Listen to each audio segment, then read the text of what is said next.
വരവിൽ കവിഞ്ഞ സ്വത്ത് സമ്പാദിച്ചെന്ന പരാതിയിൽ മുഖ്യമന്ത്രിയുടെ ചീഫ് പ്രിൻസിപ്പൽ സെക്രട്ടറി കെ.എം. എബ്രഹാമിനെതിരെ കൂടുതൽ അന്വേഷണത്തിന് ഒരുങ്ങി CBI. എബ്രഹാമിന്റെ 12 വർഷത്തെ സ്വത്ത് വിവരങ്ങൾ CBI പരിശോധിക്കും. തിരുവനന്തപുരത്തും മുംബൈയിലും ഫ്ളാറ്റുകൾ വാങ്ങിയതും അന്വേഷണ പരിധിയിൽ വരും. അഴിമതി നിരോധിത നിയമത്തിലെ വകുപ്പുകൾ ചുമത്തിയാകും അന്വേഷണം നടക്കുക.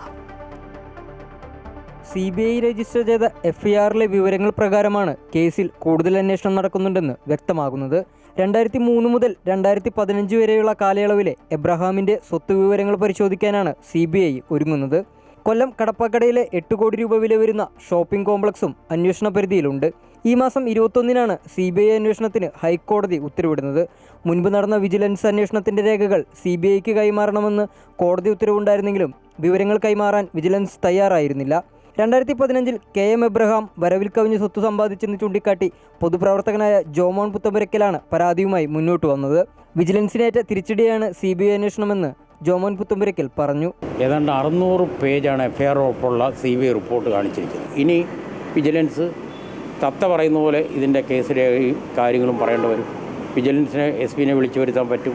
വിജിലൻസ് ഓഫീസിൽ പോയി റെയ്ഡ് ചെയ്യാനുള്ള അധികാരം CBIക്കുണ്ട്. മുഖ്യമന്ത്രിയുടെ ഓഫീസിലിരുന്ന ചീഫ് പ്രിൻസിപ്പൽ സെക്രട്ടറിയെ അവിടെ റെയ്ഡ് ചെയ്യാൻ പറ്റും.